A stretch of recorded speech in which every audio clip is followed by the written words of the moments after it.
Hello music tutorial, it's episode 161. This is the 7th day of our progressive house week, and we're going to complete the week by mastering one of the tracks that I made. It is the layered progressive house. In the previous episode on Saturday, I actually did arrange the track and mix the track, so now it is a final product. I imported it into Logic Pro X, you can see it here.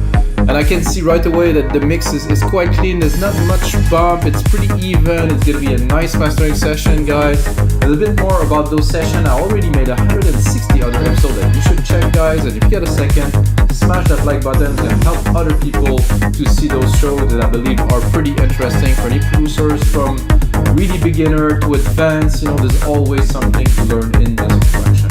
So that's it, guys. I'm gonna master that track. I'm gonna use Waves plugins. Personally, I've been using those plugins for about 15 years. I developed this mastering chain for about 17 years now that I use Waves, and I have a certain chain that I do. I modify it with time, change the character, and I'm also evolving, understanding the attack and the release of the phase in LinMB, and really to give that really consistent sound that is not overboard. It will sound very well in every sound system. I think it's very interesting. And of course, guys, this template will be available on our site. It's going to be a progressive house mastering template. So if you make progressive house, you want to master it, you can take it, drop your track in it and tweak it, maybe watch this video along it, and you're going to get to understand the processes that are involved into mastering this progressive house track. So I do master in headphones because I cannot have the speakers on, because I have the mic, obviously. If you guys understand this principle, it's a good start. I do have very reliable ears. Those headphones I used for many years. Actually, it's the second pair of these, so I can count in years 7 years that I use those headphones. It's a pretty good reference to me. I also have my analyzer there that gives me like a really good overview of what is happening in the frequency. And what I'm looking for this type of track is punch. I want it to be punchy, I want the kick to be there, I still want it to be compressed and contained and loud, of course, because if we're competing with the beatport, other tracks and stuff. And by the way, guys, I will also release this track before. I didn't even found a name yet, but it will be out, and I will let you know in another episode. Let's get started, guys. Let's have a bit of a listen. It is completely flat.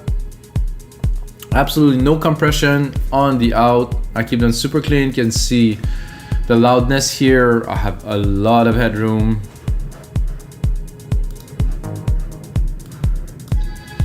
I think this would make a track interesting when you have room.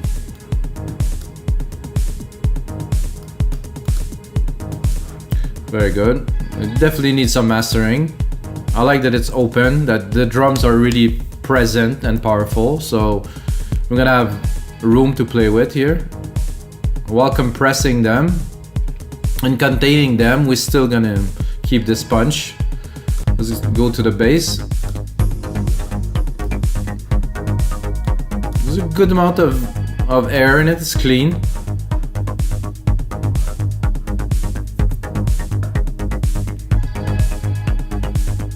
So for this track is layered, it's I wouldn't call it minimal progressive house, but it doesn't have so much. It's not the goal.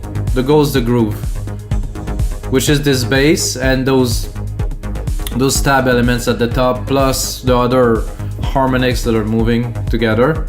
I'm gonna try to capture this, make the best out of it, and then in the break it goes down to be only this bass with quite a bit of automation. Let's just listen to this and let's get started.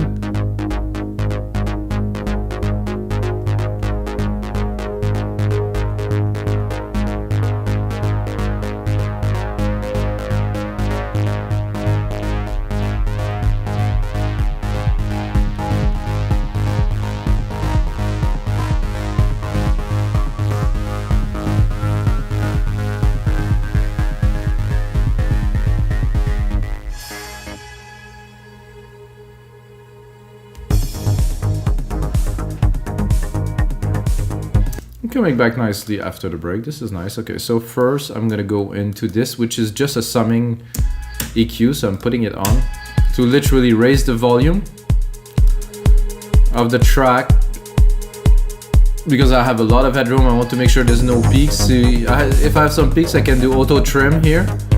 It's simple, I can run the track at any moment, trim it.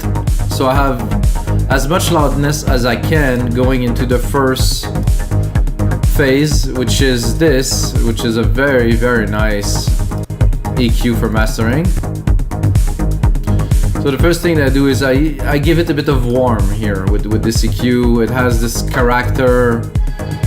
It is a replica of I don't even remember if it was a Neve EQ or I don't know. It's a very famous rack EQ. Without. Oh, definitely like has some smoothness. So want some smoothness, great. I have a linear EQ there just in case there would be something I wanted to do. I have a little setting to bring a bit more air here, but I don't need it. Not for this track. So I'm gonna go straight into an L2 just I'm not gonna say to cut the peaks. So there is some peaks like this snare. There's some peaks that I just want to diminish a little bit before I go into my multi-phase, so the multi-phase won't have to work as hard. Oh, here, I got a little bit of a peak. This is the process of attenuating, limiting, maximizing, and compressing a little bit at the time.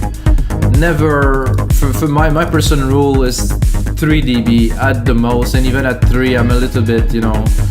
So here, I have 2.3 dB. Only the peaks. It's nothing else. So then of course I have some gain here, because to go from the master to this, to be able to feed our chain, we need some volume. Now we're gonna go into this adaptive linear multi-band. So it's an EQ compressor. It's many things at the same time. It does an amazing job at putting everything in phase. I have my setting here. I want to make sure that the kick and everything stay punchy, so I can play with the threshold if I need here. Bring it up. I'm gonna give myself a bit more volume. So without, a lot cleaner, a lot more air. So if I play with the threshold on my kick and I would like to really push the kick back, it is still there, but it's not what we're looking for. It's a dance track, so I don't want to affect the kick too much, just a little bit, contain it without. I think there's a bit of kick here, so I'm also gonna give it some room for it to be able to punch through.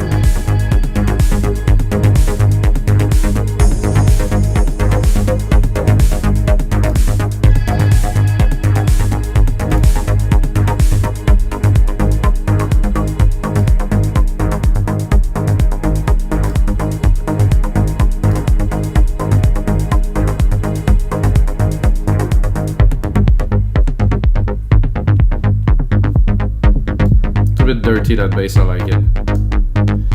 It's a bit old school, it has some grit. I know on a big sound system, oof, that would shake people.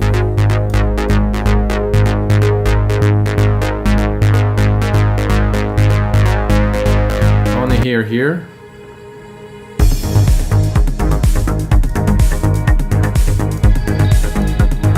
Very clean, I like it. Then we're going into an API where I'm really gonna go very little without.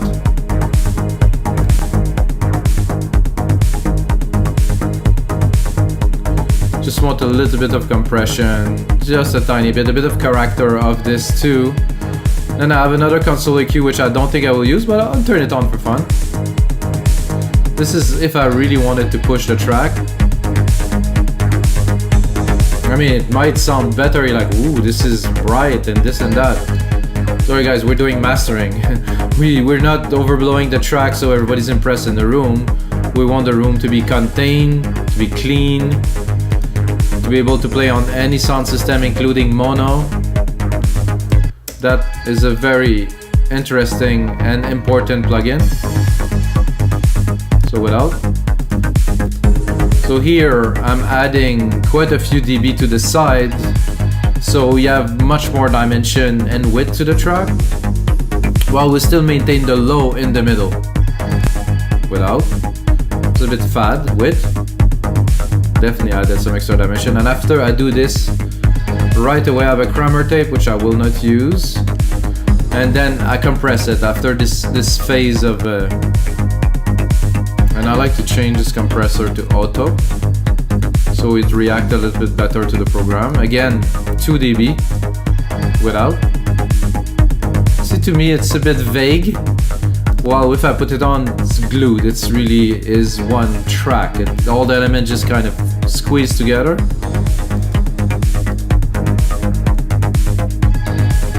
After this, we're going into our second LinMB, which is a bit crazy. But if it's used properly, it works. It is a completely different attack and release. So give a completely different character. For me, this is containment. This is to make sure that the track will play well, as much on a little earbud as on a big speaker, as on a live PA.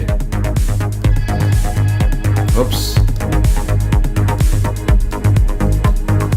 Let's make sure we preserve our loudness again. We're not so loud yet. We're still gonna have room to use the... That's good. Going into this break. Let's go into the build.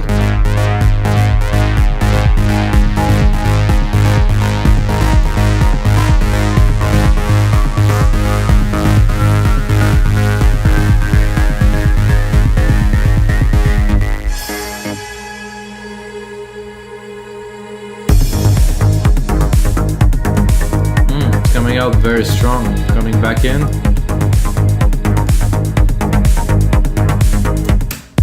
Very nice, the intro. Oh, the kick.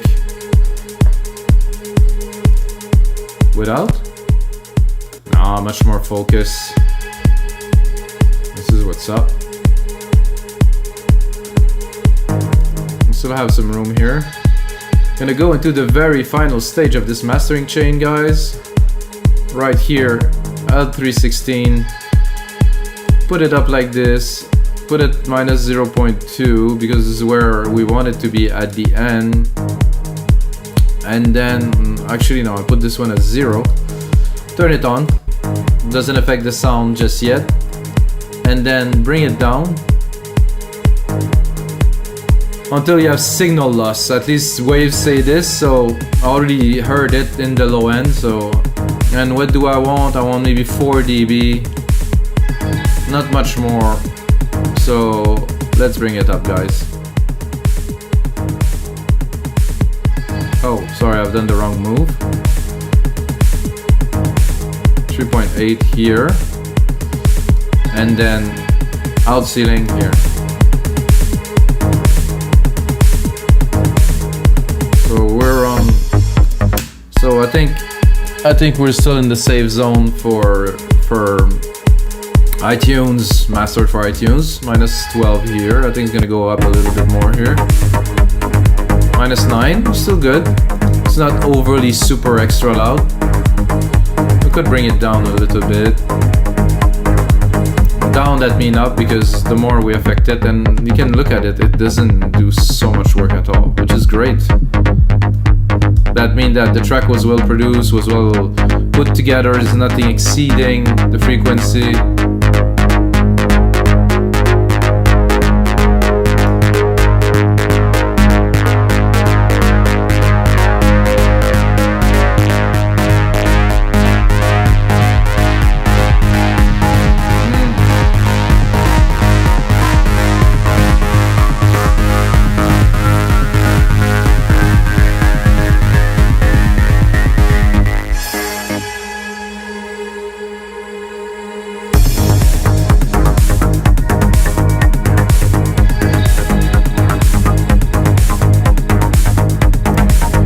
Sounds very good, guys. This is a nice track, and this is gonna be it for episode 161 of your live electronic music tutorials. If this is your first episode watching this, you're like, oh, this guy's mastering a track. Usually I do create music in real time, most of the time from complete scratch.